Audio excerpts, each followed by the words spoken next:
The views and opinions expressed in this podcast are those of the host and guests and do not necessarily reflect those of the producers, network, or sponsors. Listener discretion is advised. So yun, first topic is going to be about VAT on e-services or anything that's, for example, Netflix, Disney, even Facebook ads. Did you know that I recently created a Facebook ad?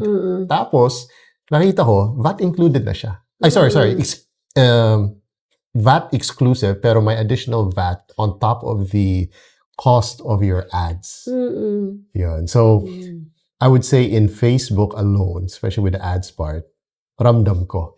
Kasi especially if you're dishing out at least, let's say, 10,000, you're basically paying for like at least, what's plus VAT? 10K. 1 point... Ilang percent? 12. Oh. Yeah, 12. 1,000 sa 10%. 1,2. Yeah, 1,2. So that's 11,2 total that you're going to pay for Facebook ads. Now, ramdam din siya with Netflix, streaming services, Netflix, Disney, I think, ano ba yun? Prime, HBO. Yun, ramdam na ramdam. Kasi yung, whatever you're paying for the last, if you're paying like for $500 for Netflix, plus ba? Pati sa mga cloud storages, Google. That, I'm not sure. Google? Drive? Ang alam ko, Workspace? nagtaas na sila ngayon eh. Ang ChatGPT hindi pa nagtaas. Hindi pa. Pero Na-charge ako, recently, parehas pa lang yung eh.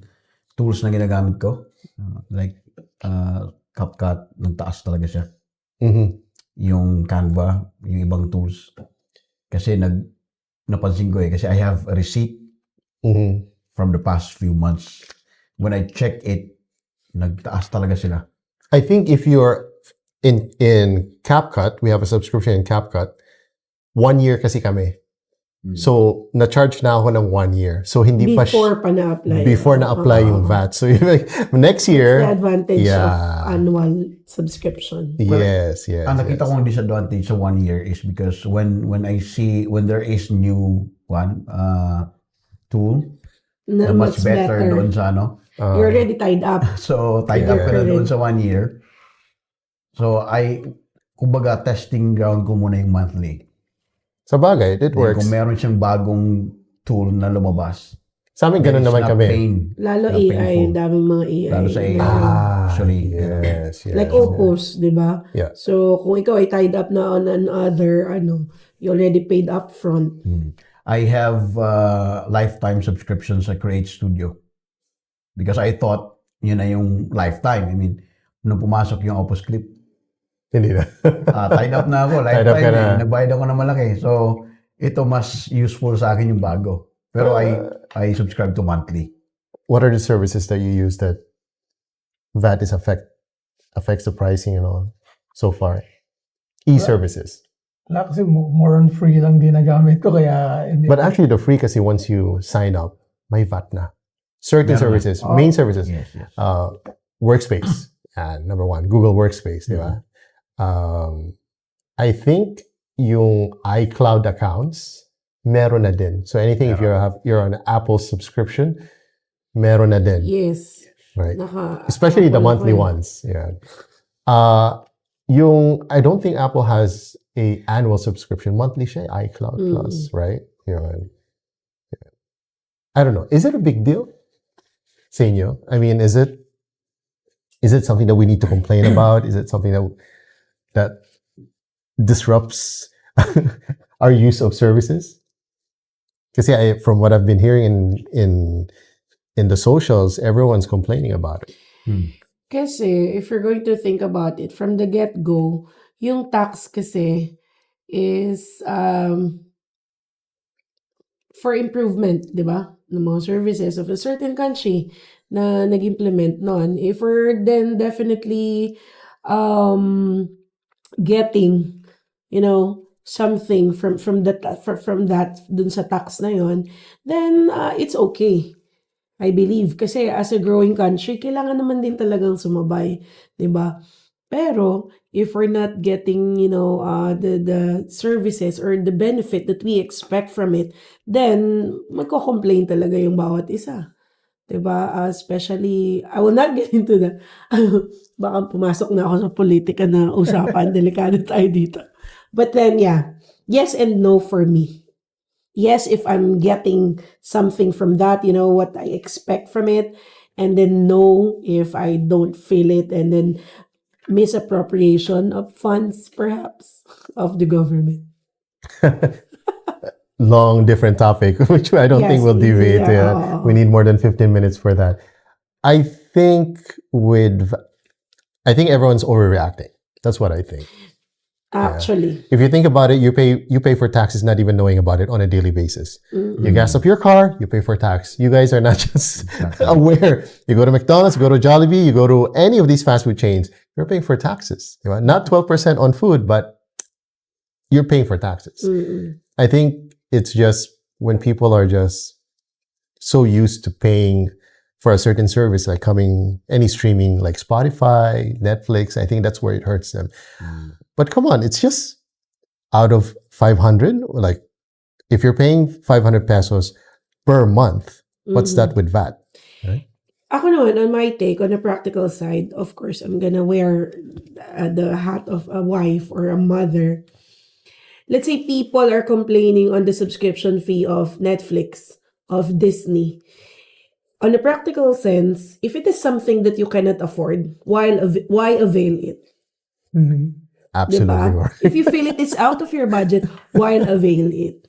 Diba? The mere fact that you avail that, it is because you feel you can afford it. But at some point after the application of the VAT on that kind of services, then you contemplate, you assess if you can still afford it, perhaps do a downgrade, or stop until such time you will be able to afford that. That's it. I 100% agree with you. I 100% agree, because most people buy things that they can't afford, right? Like, for example, I know a lot of freelancers who are VAs. Nag-iipon sila pambili ng mahal na phone. So they would rather buy a flagship phone and spend like 80% of their income just to get the latest flagship phone. So for example, like, I think it was a few days ago, this VA spent, I think, about 80 plus thousand on a brand new iPhone 16. So what are you going to use it for? Are you going to use it for work? Yeah. Is it generating you money? Apparently no. Luho lang. Tama. So I think that's why I think everyone's overreacting on the situation, because them not knowing about how important taxes are.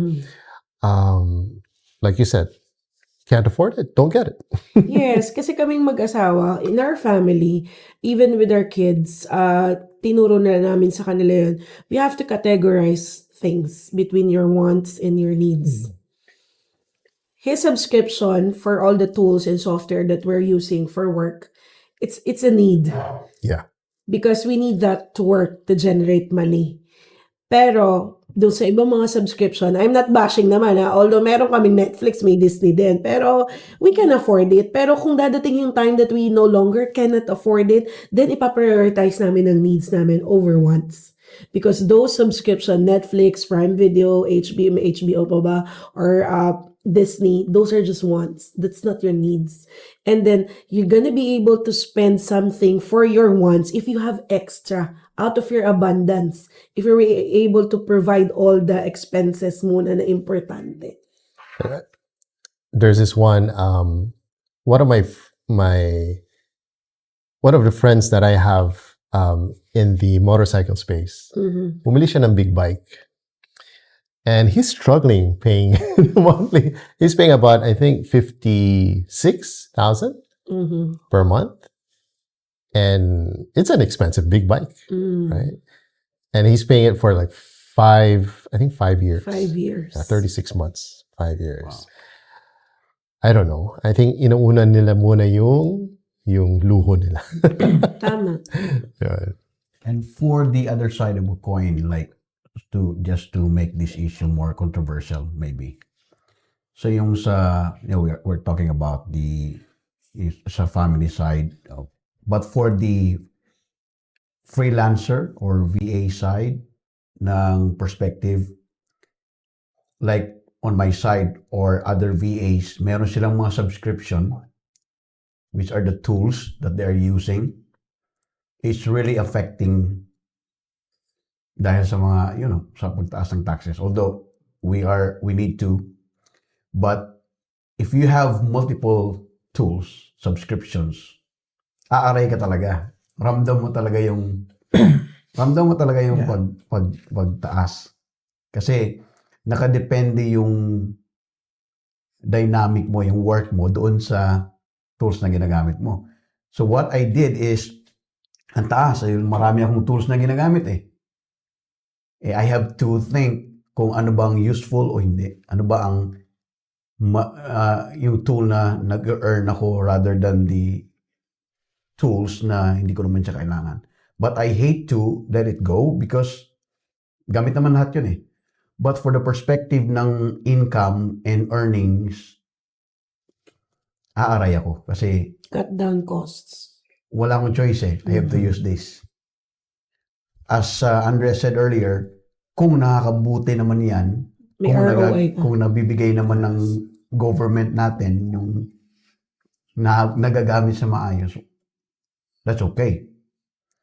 Pero yung ikaw as a person, freelancer ka, contractor ka, it's a big thing for you, actually.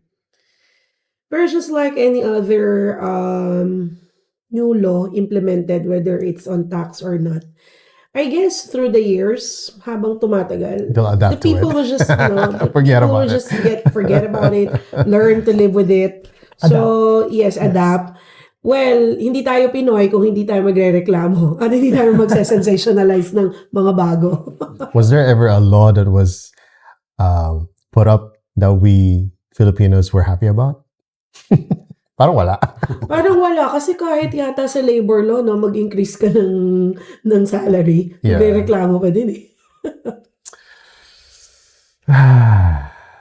We're So, back to well. square one. Yeah. It is what Okay, it let's is. talk about increase of salaries, just for the sake of it. I've talked about this way back, but I want your thoughts about this because you guys come from a different space. So, are you pabor ba kayo sa pagtaas ng minimum wage plus 200 pesos?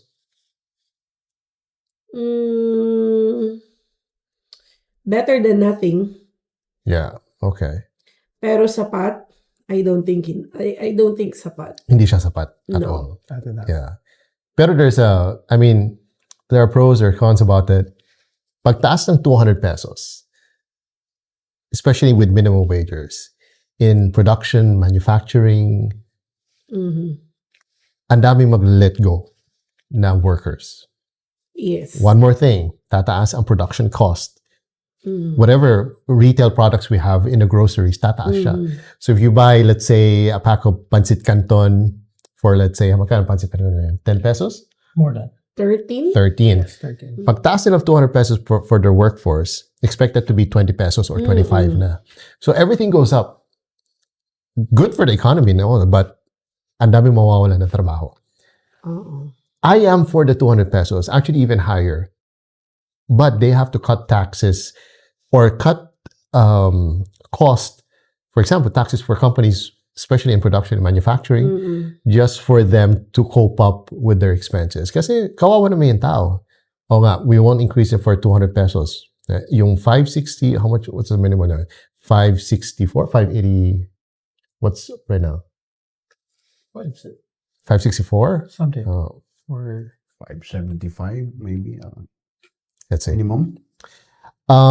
Minimum wage, 645 pala, sorry. So 645. If we turn it into 845 plus 200 pesos, there's a big impact on, everyone's going to feel it. Gas prices are going to go up. Retail products is going to go up. Services is going to go up. Contributions is going to go up. PhilHealth, SSS, Pag-ibig. So It's going to go up. Everything is going to go up. So ganun din. We're back to square one. Exactly. But you're 845 na. Di ba? masarap lang siya pakinggan. Yeah. Yes, Wow, yes. magkano ang salary mo? 845. 845. Pero kasi, if you would think about it, tataas talaga lahat. Kasi on the perspective of the business owner, tumataas yung overheads nila. Yes, And then yeah. they're gonna pass it on naman, di ba? Apply it to whatever services or product they're providing. Kasi, syempre, on the perspective ng business, kailangan nilang bawiin yun eh. But whether magtaas, kung nasa 645 lang ngayon, pero nagtaas lahat, Wala rin, di ba? I mean, you won't feel yes, it. hindi, if we are not in favor doon sa magtaas ng 200, magstay siya sa 645, pero nagtaas ang gasoline, nagtaas lahat ng ano, paano mahabol ng isang Ordinary. Makes sense. Kasi yung inflation din naman eh. Inflation is not dependent It's- naman So- kung nag-increase ng salary or not. True. we are talking dito sa ano sa pagtaas, but whether we like it or not, unconsciously or maybe consciously, nagtaas na talaga. Mhm. But ang salary natin, ang salary ng mga Pilipino, nandun pa rin. That is why maraming mahirap kasi hindi na mahabol eh. On a daily basis ng inyong expenses nila sa transportation pa lang, sa electricity, sa lahat ng kanilang needs, kulang ang 645. But the burden is, wala silang choice, bibilhin nila yan eh. Food yan eh. Commodities Gasoline, yan. lahat yan. So, why not? Why not taasan ng 200? Another thing If is, tataasan ng 200, then people can Afford it. afford it. another thing is yung magkaiba pa ang sahod sa Manila and province. Province. So Yeah, mas provincial parang mas rate. masakit yung provincial rate. I think Yes. provincial rate is still at 400 something. Less than Totoo 500. yun. 500. Kasi yeah, we've still been low. to different provinces. I'm just gonna use yung province niya sa Negros. Cost of living, mas mahal nga yung bigas Mas mahal dun pa. eh. When you go to the wet market, we can't believe it. Ang mahal ng isda, ang mahal ng karne. Tapos, yung gasoline mas mahal din doon. And yet, they're receiving provincial rate. Ang gasoline natin is 60. Papalo siya Alam ng mo, 60. 70. Doon sa province is maabot ng 80. Nagdedepende pa yung rate kung gaano ka kalayo doon sa depot. Yes. Yun yung basihan nila eh. Oo. Tapos ang daily nila, wage nila is 400 to 500 lang. No, yeah. Mm-mm. I think depende pa yata sa province eh. Kasi sa Bulacan, 500 plus na 520. I think whether sa province or sa city, okay ako sa 200. At least, additional income ko yun. I can really beat the, di ba? Kung tataas man lahat, kaya kong i-beat yun. Kaya kong habulin yun. Alam mo, parang may another topic na maganda dyan, no? Dapat parehas ba ang province, provincial rate na sahod at ang sahod dito sa city? It depends on the province. If a province is, I would say, economically, kung productive siya, in terms of the manufacture, there's manufacturing companies involved. For example, Cebu, right? Of course. Or in maybe other places, like in Davao. Kung nasa key city ka lang din. ng Yeah, province na yun. sort of the same though. Pero hindi ka tulad ng Luzon, we mix eh.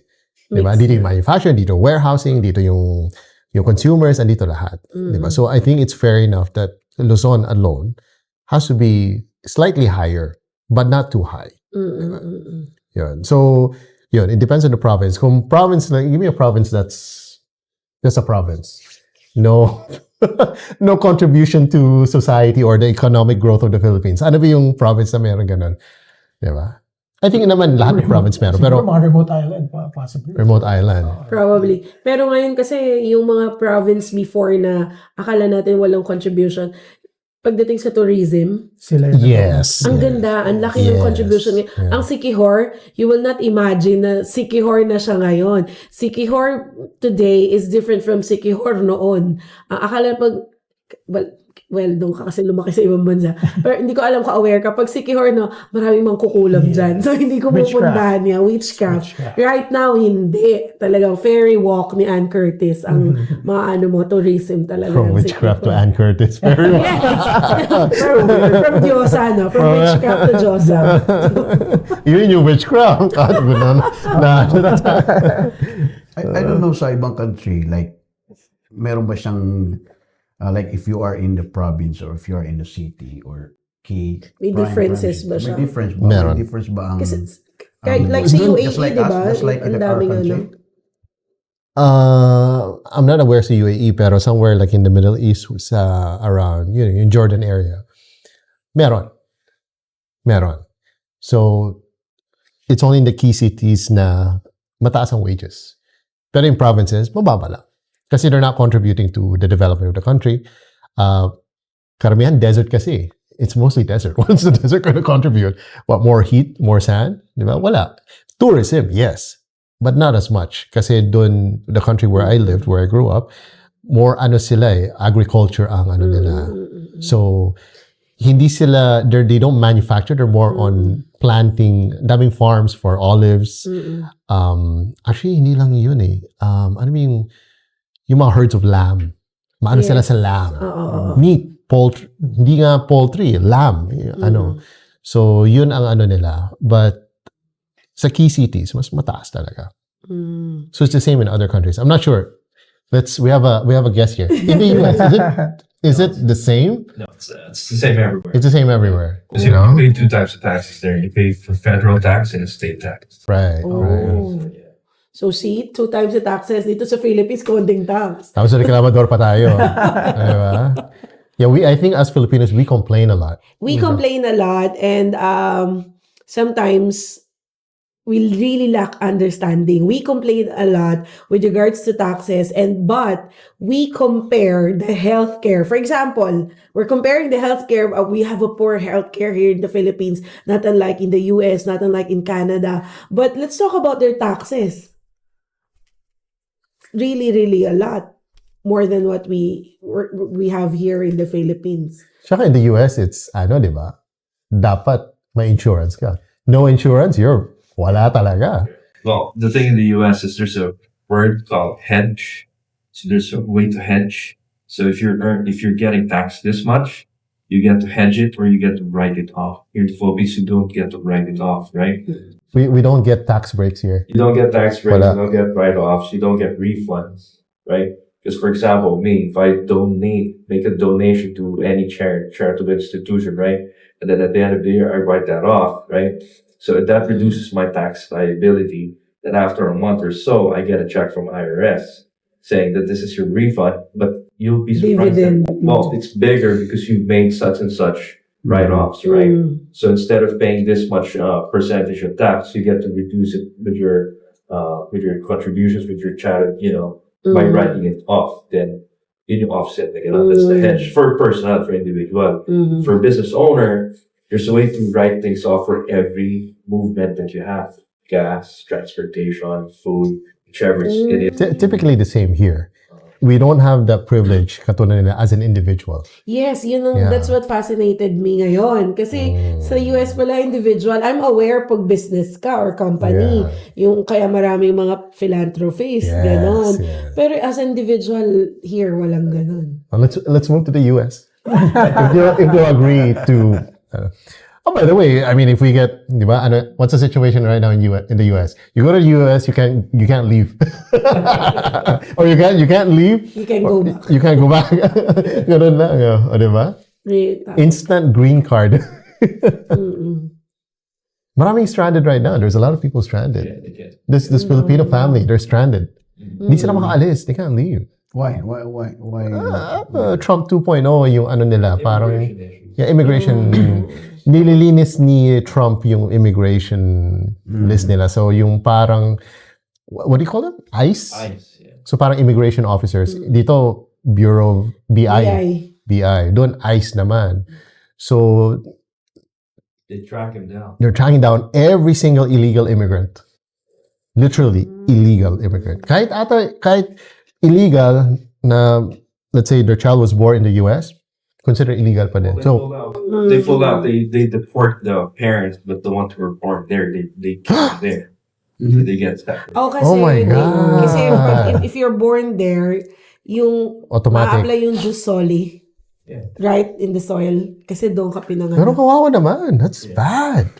You can't leave. You can't. Ang hindi na yata na-apply ngayon yung jus sanguinis. Just because your parents are citizen doon, you also become citizen. Ayan. Jus soli na lang yata talaga ang na-apply nila ngayon. I don't know. I think at the very beginning, maybe Trump has his reasons.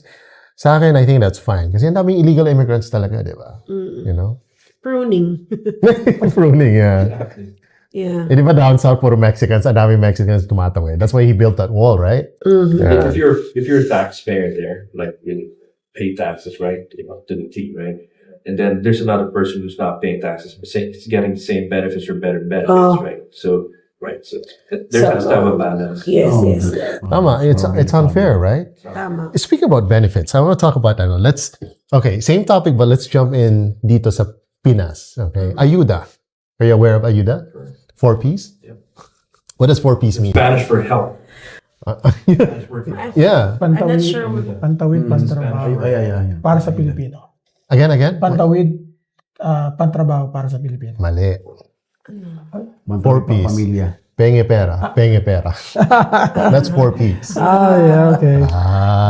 Daming haters na Yes, dito. 4Ps for those na hindi nagtatrabaho.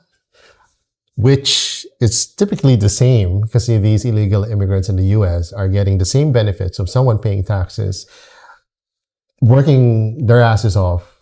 Okay, it's the same here where the working population doesn't get any benefits, doesn't get ayuda. It's the non-working population. Diba? It's carrying yung burden. I'm fine with single parent,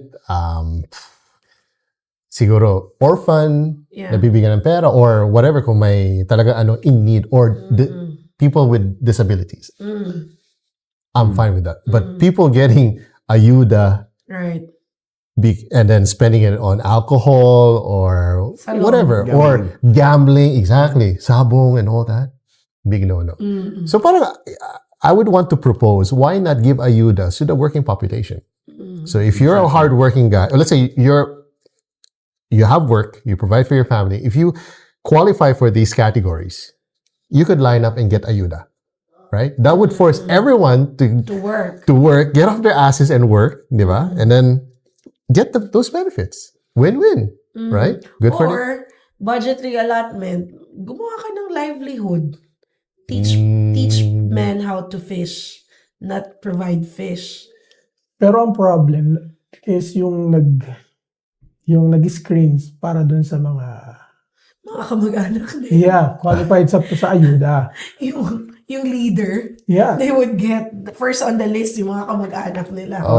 Just like Corruption is the problem. recently, sabi nung isang, I think, interview sa Facebook to bakit daw siya umalis sa ayuda? Kasi sabi niya, isang dahon, 6 kaming magwawalis. So, I'm not sure kung 100% yun. Pero, technically, nangyayari yan. Totoo. Doon sa amin, sa Bulacan, so, di ba, mayroong ayuda, may AIX, may tupad. Yung grupo ng tupad, every morning, they sweep yung barangay. Certain area lang. At andun sila lahat, 30 people, siguro for about 100 meters, sila lang nandun, hindi sila nag-move. Tapos nagkukwentuhan, nagpipicture taking, so for documentation. After 30 minutes to 1 hour, wala na sila doon. Pero How much Bayad, they earn? 5,000 How much? per head. ang tupad. A month. 5. That's per month. Yes, per month. Pero with that kind of no? Hayahay. Hayahay talaga ang buhay. Hayahay ang Tapos yung mga nakalista doon, sila yung nakadikit sa barangay. Sila yung mga kilala sa... Palakasan system. You guys want ayuda to be properly utilized, right? So in the US, there's a thing called WICS, W-I-C-S, right? So it stands for Women, Infant, Children. Then you add S, Senior, right? If they want to roll out something like that here in the US, that's a good ayuda program. Now, that leaves you with a big chunk, right, of an age group that are workforce, that can be part of a workforce, right? That pays taxes, because a woman, so an infant cannot pay taxes. A child doesn't pay taxes. They have anything. Seniors are retired, right? They pay taxes, right? So, but women, in general, right, has to have some sort of help, right? So the program that they rolled out, the federal program they rolled out in the US is once you become a resident, legal resident for a year, at least for a good year, 12 months, right, you get WIC, right? These are coupons, that you present to the grocery store. You get free cheese, free milk, free so on and so forth, right? That you need. Sustenance, right, for a year. Up until you say, I can stand on my own 2 feet. I'm already filing taxes. I'm already paying more than $7,000 because I'm already earning that much, right? Then they take you out of that program because now you're a taxpayer. So if they do something like that in the Philippines, that's a good thing. That as long as it's not politicized. Which is, That's yun ang nangyayari. that's such a good idea. That's such a good idea. Supposed to be a good idea. Proper implementation. In I think enforcing. dapat siguro magkaroon ng separate entity na mag-qualify. Kasi kung within the barangay or within the... It's not gonna work. Pero sadly, Maraming no one's mag-oppose. been really held accountable with all of that. Kahit sa tupad, sa 4-piece, sino at their level, di ba? Kasi we know for a fact, COA yung nasa taas na yung upper level. Pero dun sa mababang, sa barangay level, who's holding them accountable? Another thing with ayuda is the source of funding. Where are they getting the source of funding? If you're just reallocating from one source to another just to help out whatever it is, whatever purpose it is, right? Political, or whatever it is. But if you pull out something like for Health, for example, right, or for whatever it is that's needed by somebody who an indigent, for example, then that's not going to help that person. You're helping this person, but it doesn't really help the majority. You're helping maybe a few people for your personal reasons, but it's not really helping the majority. So there has to have a balance. And sadly, yung mga workforce, yun yung nagbubuo ng taxes to have funds. Pero workforce yung naapektuhan, and then people na nag-aayuda, hayahay. They continue to live easy life pa. And I don't know, familiar kayo perhaps yung babae sa Makati, sa Estero, binigyan ng 80,000 pesos. Just because lumabas siya doon sa... Yes, diba? I do not get it. Okay, sige, pwedeng tulungan ko. Nakita nila talaga na kailangan tulungan. Pero why 80,000? Tsaka bakit ang bilis? PR. Yeah. Pinrovide Good nila PR. ng business by, if you are going to research on the timeline, all of their life, doon sila sa ilalim, and then all of a sudden, bibigyan mo ng business. How can they handle the business? And after maubos yung 80,000, Of course, back on the stair. I mean, Again. the common principle ng Pilipino, okay, walang benta, sige, tayo na lang kakain ito. So hindi Wala kang pangulam nag-generate kukuha ng ko. income. Kaysa saan niya ilalagay yung business niya? Sino ang mga consumers niya? Sino Doon bibili sa sa kanya? Down the drain. Unless she will be turned into a vlogger and then mag-famous siya. Ano siya? So mag-earn siya. But I mean, yeah, cigarettes, sardinas, they're just gonna consume it rather than selling it. Because wala silang True. They don't have business the mindset. Exactly. So why, 80,000. for example, if rather than providing them business, provide them with yung kailangan nila, like if you have children, okay, paaralin namin yung children ninyo. But we will not give you the money. Just we will support your kids para kung that is the problem. Pero business-wise, I don't think so. Kasi Filipino naman, hindi naman, I mean, the common, hindi naman tayo talaga trained sa If it's a government-initiated program, right? The root cause there is it's for the benefit of the politician, not for the majority, not for the public. Exactly. Politically motivated. Exactly. Usually. Ganyan na nangyayari sa atin. So the money will go down the drain. Literally. Literally. It goes down to the Money drain. level. People, Man, I need you here regularly. You're good with stuff like this. Especially you can compare what the US has. Exactly. Even di ba? Ibang continent, di ba? Kasi we're comparing like superpower, di ba? US and then Third world. anong tawag? We're not called third world anymore. Although it's still ano tayo? Development. Kasi people in Developed the country. Philippines, the government in particular, must think US might have done something right. US might have done something correct, di ba? For them to be able to acquire that kind of power, world power na tinatawag, di ba? And perhaps, Filipinos are not working hard enough, particularly the government. The question is how many people here really know the Constitution by heart, right? Or at least are aware of the idea of the Constitution, because the Constitution was written for the people by the people, right? So if you know the Constitution, then you know the rights. Then amendments are made because of your rights, right? If somebody's trampling on my rights, then I go back to the Constitution and say, hey, you know what? These are my rights, right? I have a right to bear arms. I have a right to such and such, right? So if somebody says, oh, it's free speech, somebody's trampling on my free speech because, put a gag order or something like that, right? That then I know what programs that should be rolled out based on whatever legal procedures that I have that applies to me. Right. So yun lang yun. That's the problem because that's why politicians are taking advantage of this because walang knowledge. About the I mean, they can Constitution. easily any one of them can easily deceive people because wala tayong knowledge eh. Or perhaps may knowledge man tayo but we are not the majority. We don't have a voice here. You want to see the difference between the U.S. superpower and the Philippines, right? People are heard and politicians have to follow. Here it's vice versa, fortunately. Unfortunately, yeah. They can cite you in contempt for whatever it is, right? Bring it to congressional hearing, they can cite you in contempt for going to get up against a politician. But then if you know your constitution, if you know your rights, then you have a chance of fighting back. That's the thing.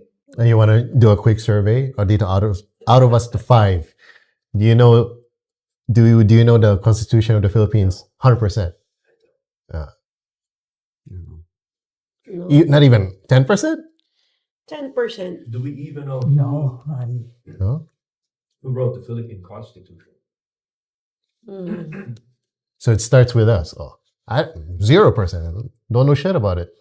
Hindi rin siya tinuro. Pimentel Actually, Then Pimentel, the father of Coco Pimentel, was one of those who author. rewrite the Constitution after 1986.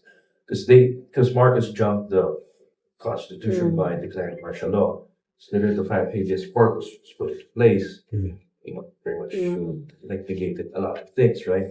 Then after he got ousted, new administration, then they imposed new revised constitution with amendments that was amenable to them, not to support them. Yeah, that's the problem really. Politically motivated pa din. Kasi each time that, a new administration would sit, they try to amend the constitution. But for the record, I'm not the right person to be. Yeah, we need a lawyer. We need a lawyer, right? Kailangan natin lawyer dito. Might be cited in contempt. Good thing you're in the Philippines. That's the problem. So, And don't worry, you're not even showing. Man. They don't even know. His name is Mark, by the way. no face video, no facial. Good point, Mark. Good point, Mark. Faceless podcaster.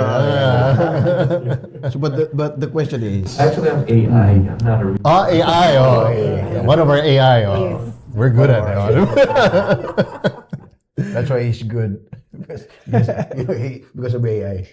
So yeah, The viewers will progress. ask, face reveal, Philippe. Face reveal of Mark? Oh. Yeah. AI Sir image. Philippe, face reveal of AI your image. AI. AI image din. Let me generate one. Let me generate The baby one. The baby The one. Yeah, But I'm not sure kung siguro that's another point siguro sa atin dito sa Pilipinas. I guess dapat ibalik or ituro sa Tama. yung Constitution ng Pilipinas. Sa US, I think tinuturo. Yes, It should be instilled in the young minds. Do they teach it in public schools? No. I don't really. think so. Oh, crap. Just probably in high school in passing lang, pero as young as elementary, it should be instilled. Even the history books, Mm. ang daming questionable na sinabi na mali yung sinulat about somebody else did this, did that.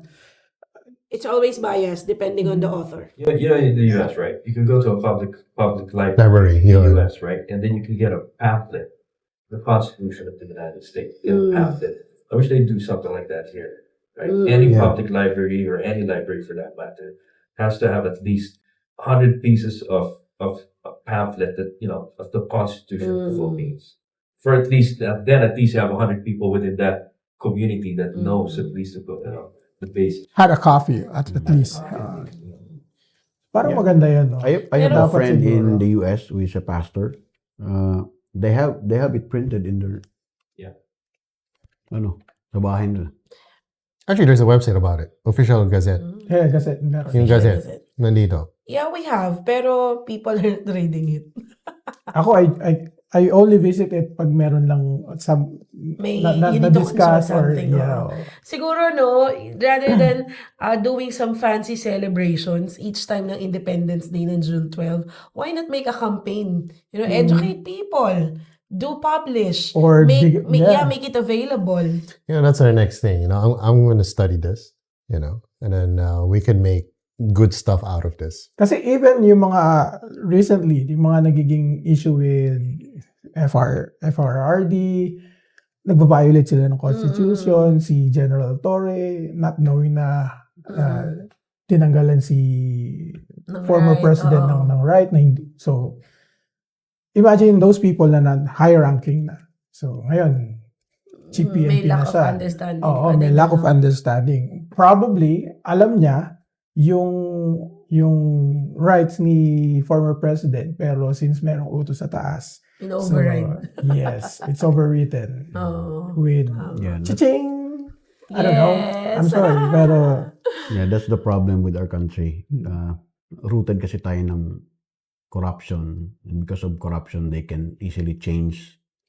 When money people, talks.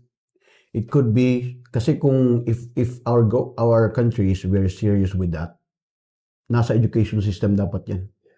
Kasi it will start sa mga bata. Educating them that this is the reality, this is our country, this is our right. But by yung books itself, yung system itself, wala tayong ganun eh. Wala tayong, even if you ask kids right now, when is the Independence Day? Hindi nila alam yun. You don't even need to teach them about the Constitution book. It's just print it on the freaking back cover of the book. That's it, right? The cover, the front and back cover.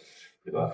So you have the Panata Makabayan on one side, then you have the Lupang Hinirang on one side. Then have another page at least, right? That's printed there, small letters, something as a reference, right? As they grow up. For the next 5 years, from first grade to sixth grade, these kids, when they grow up and reading that, then they know it at least half of it. Right. At least it should be made available. It can be a decree, no? Na all of the schools have, printed constitution doon sa bulletin board nila or elsewhere na sa school that would be available for public. Yeah, there's FOI, Freedom of Information Act, right? So it should be. Yeah, and then like for private schools, they are giving out handbooks. Maybe it can be embedded dun sa handbook, not just the law or rules for the school. Include mo yung constitution. You don't have to be a lawyer to read. It's just reading. It's just for comprehension, right? You don't have to enact it or whatever. You just need to know what your rights are. Maybe kahit Filipino, yung mga first few lines na yung right for to live, sa life mo, to have education, safety, yung medical care, hindi nga nila alam yun. Perhaps, yung pinag-uusapan naman natin Constitution, hindi naman as if yung buo, no? Na talagang kadulong-duluhan na article, dapat alam mo. Yung basic right mo as a Filipino, you should know that. Mas alam pa yata nila ang alam ata lang ng Pilipino is right for privacy, ganun. So, GB. I remember when we were young, di ba, yung sa school natin dati, meron sa last page, sa cover, sa likod, meron doon Panatang Makabayan nakalagay. Before, ngayon wala na. Ngayon wala na. So that's why we remember, as you grow, memorize mo siya eh. Kasi before yung flag ceremony, yung sa likod, sa front page, meron siya nakasulat. Oy, even yung Panatang Makabayan, na-revise na. Na-revise na din. Iba na ngayon. Na-revise na din. We're doing an age reveal here now. I don't have that in my books. Yes, oo nga. Kasi, yeah, I'm 40. nung bata ka 43, pa, yeah. well, bata pa kasi ko, so I cannot relate. I'm 43. I'm 43, so. You were post-martial law.